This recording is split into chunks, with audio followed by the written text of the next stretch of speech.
Arestado ang isang Chinese national sa pagsalakay ng mga operatiba ng NBI sa isang bahay sa Marikina. Pawang mga Chinese din daw ang kasabwat nito sa drug den. Narito ang report ni Lynn Olavario. Alas 12 ng hating gabi pero gising na gising ang mga operatiba ng NBI.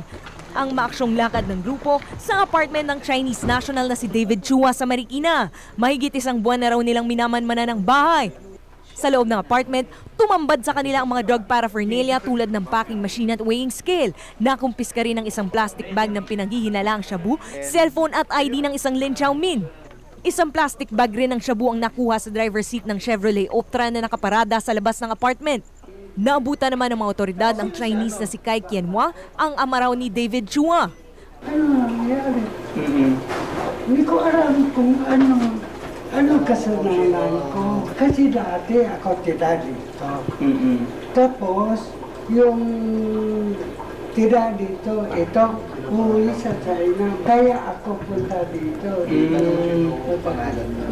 Kasi manapin na kami kailangan bayad ang lupa. Ayon kay Kai, ang may-ari ng nakuhang ID na si Lin ang may-ari ng pakete ng shabu. Asa na si Lin Xiaomin ngayon? Di ba nahuli na siya? Nahuli na. Siya, di ba may nananang siya po?